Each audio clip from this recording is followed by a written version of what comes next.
What if someone could make you love them more than anyone else in the world?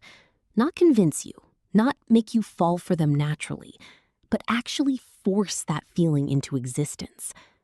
At first, it sounds romantic until you see what happens to Nikki Freeman. Because in Obsession, Bear doesn't simply ask Nikki to be with him. He makes a wish that she will love him more than anyone in the world. And he gets exactly what he asks for. Except the love he wanted doesn't look anything like the love he imagined. It becomes possessive, desperate, violent, and eventually terrifying. So maybe Nikki's story isn't really about what happens when a woman falls too hard. Maybe it's about what happens when love is pushed so far that it stops being love at all. Before the wish, Nikki is her own person. She has her own life, her own relationships, her own interests, and most importantly, her own feelings toward Bear. She doesn't owe him romantic love just because he wants it, and that's the first uncomfortable thing about the movie. Bear's biggest mistake isn't that he loves Nikki, it's that he decides her feelings should match his. Instead of accepting that Nikki may not want the same relationship he wants, he tries to change the situation itself. He doesn't want Nikki to choose him. He wants the choice to disappear. And that's a huge difference.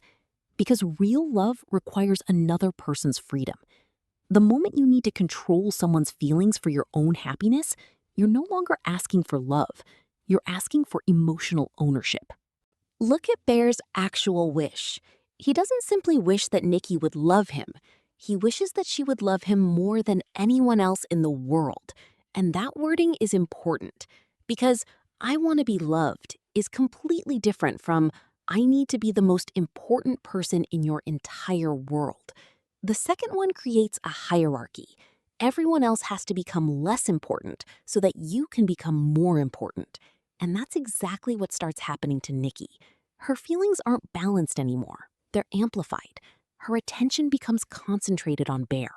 Her emotions become centered around him. And eventually, anything that threatens that connection becomes a threat to her entire emotional world. That's when love begins turning into obsession. This is what makes Obsession different from a simple be careful what you wish for story. Bear actually gets what he wanted. Nikki loves him, she chooses him, she wants him. She becomes completely devoted to him.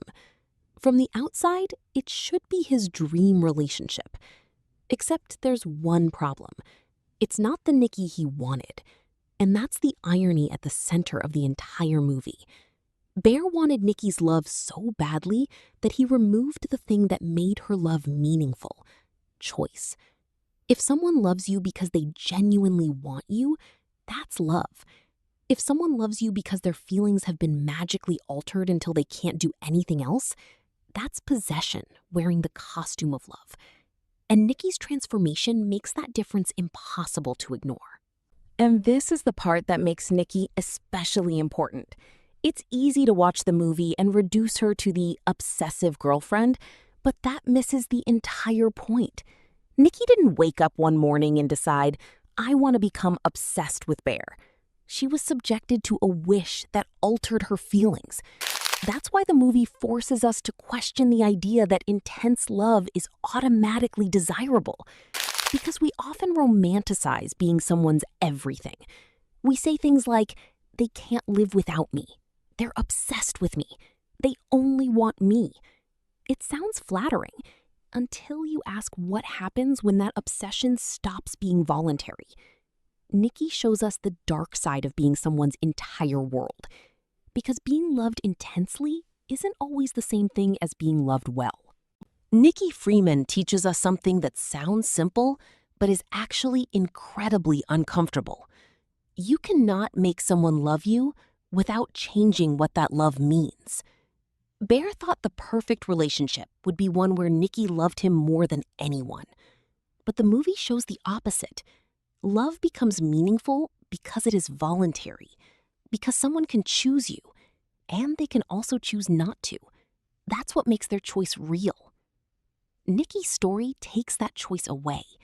And once choice disappears, love starts becoming something else, something desperate, something possessive, something terrifying.